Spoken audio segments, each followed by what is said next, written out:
must have known about the secret feelings that make some of us get so high. Please, Mr. Nabokov, why? There is nothing sweeter than your young Lolita who said she's an innocent child who knows what's consensual. It's inconsequential when passion can rise. Today's podcast episode examines the use of taboo sex themes in indie music.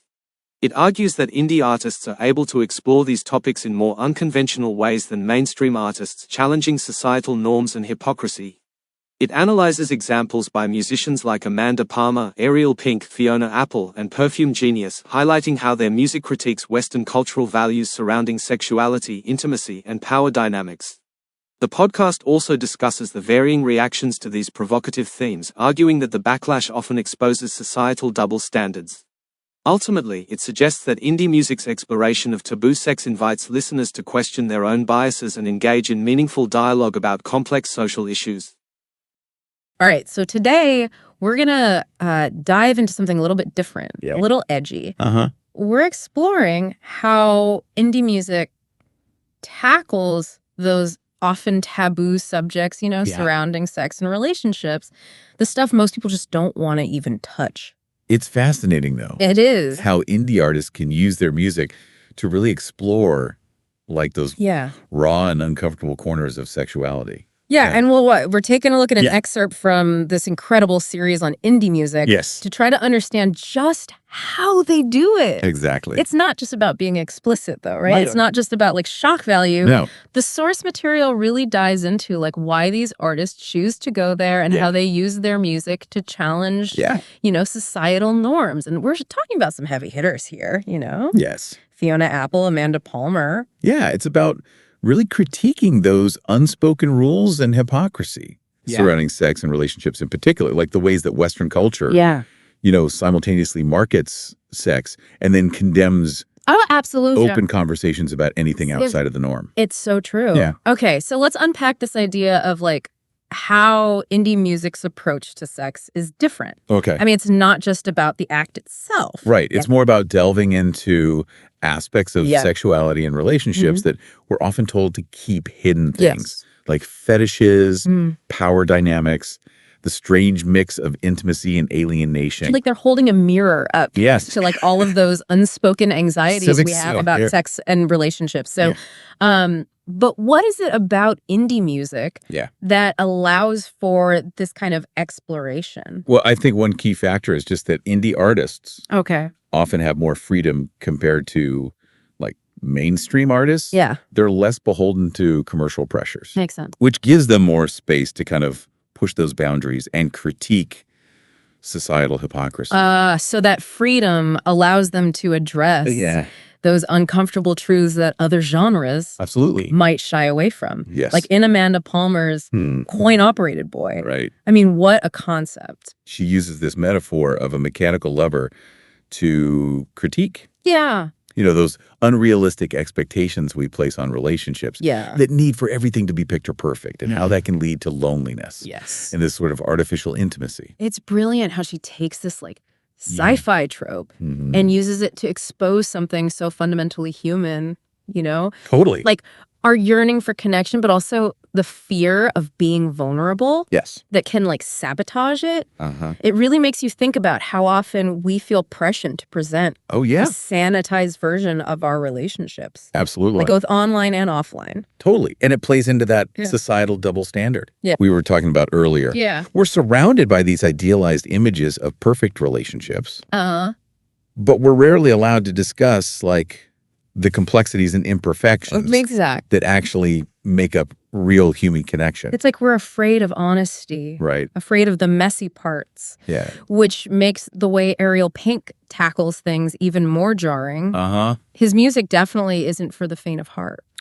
His music is definitely provocative. Yeah. In Loverboy, for example, he explores themes of predatory behavior, toxic masculinity, but it's done with this unsettling mix of irony and earnestness. It's not easy listening. No. That's for sure. No. But I wonder if that discomfort is part of the point. Yeah. You know? Does it force confrontation I think so. with those darker aspects of masculinity in a way that a straightforward message wouldn't?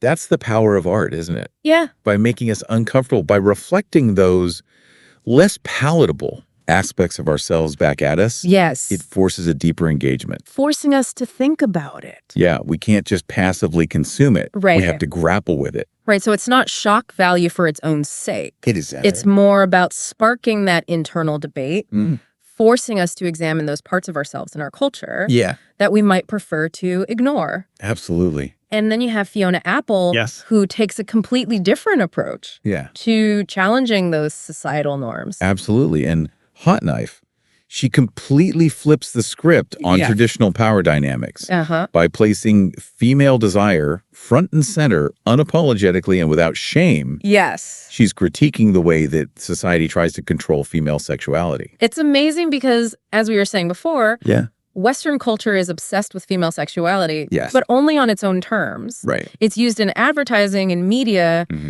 but when a woman expresses her own desire authentically, it's suddenly seen as a threat. It's a glaring double standard. Yes. And that's exactly what Apple is tackling. Yes. She's reclaiming female sexuality, placing it in the hands of the woman herself. And it's not just about desire. It's about the way she owns it. Yes. That raw honesty in her vocal delivery, the way she builds tension and release within the song, it all reinforces that subversion of power dynamics. Absolutely. It's like she's saying, this is my experience and I'm not going to apologize for it. And that's such a powerful message, especially in a culture that often tries to silence women's voices when it comes to their own sexuality. But indie music doesn't just explore the female perspective. Right. It also gives voice to those who challenge the very idea of what's considered normal. Exactly. You're talking about Perfume Genius, right? Ram. His song Queen is incredible. It is. It's a celebration of queer sexuality and its power to disrupt heteronormative expectations, which gets to that strange contradiction, you know?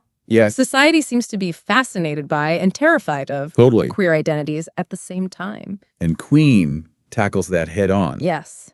It's a defiant anthem celebrating queerness in all its glory, challenging those societal norms that try to box it in. It exposes the hypocrisy of a culture that fetishizes queerness while simultaneously trying to erase it. Exactly. It's like there's this deep-seated fear of anything that deviates from what's considered acceptable. And Perfume Genius is challenging us to confront that fear, to really examine why those differences make us so uncomfortable. And by celebrating queer identity so boldly, he's forcing us to question those preconceived notions. We might have to confront our own biases. But it's not just about the individual songs, is it? Right. There's a bigger conversation here about how indie music as a whole functions as like social commentary. It's like these artists are holding up a mirror to society. Yes. Forcing us to see those uncomfortable truths about ourselves and the world around us. But how do we as listeners react to that? That's a great question, and one we'll explore in more detail next time. Okay. Stay tuned as we delve into the cultural reactions and the hypocrisy of outrage that often surrounds these artists and their work. You won't want to miss it. We'll be right back after a quick break. We've been talking about how these indie artists like Amanda Palmer, Ariel Pink, Fiona Apple, and Perfume Genius really use their music to push the envelope when it comes to talking about sex and relationships. Absolutely. But it's not always smooth sailing, is it? Not at all. So what are we seeing? What kind of responses do these artists typically receive? Well, some listeners are really drawn to the honesty and rawness of it all. They see these artists as brave for tackling topics that most people just shy away from. To them, this music is liberating. Yeah. A way to break free from those societal expectations that can feel so suffocating. It's like they're giving voice to the voiceless, to those who feel like they don't fit into society's neat little boxes. Absolutely. And that must be incredibly validating. It is. But then, of course, you have the other side of the coin. There's often a backlash. Yeah. Sometimes quite intense. Yeah. Some people find these songs offensive, immoral, even dangerous. Right. They might accuse these artists of being attention seekers. Yeah. Or say that their music is harmful to society. You know, it's amazing how music can evoke such strong and often opposing reactions. Yeah. But I guess that speaks to the power of art. It does. To challenge our beliefs and force us to confront those uncomfortable truths about ourselves. Exactly. And what's interesting is that the backlash often reveals a deeper hypocrisy within our culture. Ooh, tell me more. Instead of engaging with the issues that the music raises, the focus shifts to the artists themselves. It becomes more about condemning the person than confronting the message. It's like people are more comfortable attacking the messenger than actually looking in the mirror and acknowledging those uncomfortable truths. It's easier to dismiss the artist as a provocateur than to examine our own beliefs and biases. And this hypocrisy is especially evident when it comes to sex. Oh, totally. Remember that double standard we were talking about? We're constantly bombarded with sexual imagery.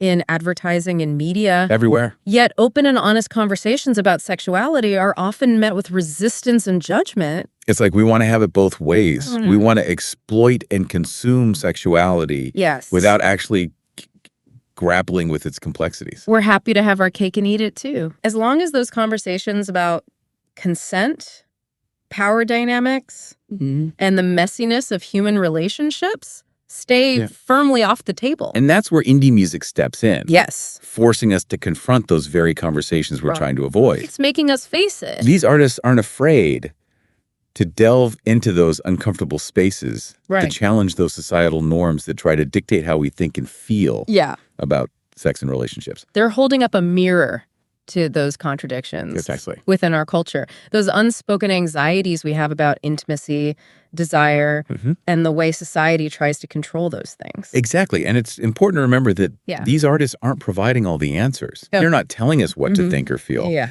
Their music is more like an invitation, a provocation, a catalyst for self-reflection and dialogue. So the power of these taboo-breaking songs ultimately lies in the hands of the listener. It's up to each of us to decide how we engage with them, what meanings we take away, what conversations we choose to have. Absolutely. It's about recognizing that discomfort isn't always a bad thing. Sometimes it's a sign that we're being challenged, that we're growing, that we're expanding our understanding of ourselves and the world around us. You know, it's like that saying, no pain, no gain. Right. Sometimes we need to lean into that discomfort to truly learn and evolve. But I think what's really interesting here is that you're placing the onus on the listener. We're not just passively consuming this music. We're active participants. Yes, you, the listener, are an integral part of this whole equation. I like that. The meaning isn't just embedded in the music itself. It's created through the interaction between the art and the audience. I love that. So I want to ask you directly, do these songs make you uncomfortable? And if so, why? What does that tell you about your own views on sex and society's expectations? There are no right or wrong answers here. Indie music thrives in ambiguity. Leaving space for personal interpretation and reflection. Absolutely. The important thing is that you're engaging with these ideas, thinking critically, and challenging those assumptions you might have about sexuality and relationships. Because remember, this isn't just about music. It's about understanding ourselves and the world around us better. And often the most profound insights come from those moments of discomfort. Exactly. Those moments when we're forced to confront the things we might otherwise avoid. Those moments when the mirror is held up. Yes. And we can't help but see ourselves reflected back. Flaws and all. It matters because these songs are more than just entertainment. They're a form of social commentary. And they give voice to those who are often marginalized, those who don't fit neatly into society's expectations. And by doing so, they challenge the status quo, pushing us to reconsider what we consider acceptable or normal, especially when it comes to sex and relationships. It's like they're reminding us that our understanding of sexuality is constantly evolving. What might have been taboo a generation ago could be completely accepted today, and vice versa. And that evolution only happens through dialogue, through art. Absolutely. And through challenging our own perspectives. Exactly. These conversations are essential. we can't shy away from difficult topics Right. just because they make us uncomfortable. Right. It's through engaging with those difficult topics. Yes. Through questioning and challenging our own assumptions that we grow both individually and as a society. And that's where indie music plays such a vital role. Yes. It provides a space for these conversations to happen, a platform for artists to express themselves freely, Right. and for listeners to engage with those ideas and wrestle with those complexities. It encourages us to think critically. Yes. To be open-minded. Absolutely. And to never stop questioning the world around us. And remember, there's no right or wrong way to engage with this music. Uh-huh. What matters is that you're engaging with it. Right. That you're allowing yourself to feel those uncomfortable feelings. And that you're using those feelings as a starting point for deeper reflection. Because ultimately, this isn't just about music. It's about understanding ourselves and the world around us better. Exactly. It's about embracing the full spectrum of human experience. Yes. Even, or perhaps especially the parts that make us squirm a little. So as we conclude this deep dive, we encourage you to continue listening. Thanks for joining us on this exploration of indie music and taboo sexuality. Yes, thank you. Until next time. Yes. Keep those ears open. Keep them open. And those minds engaged.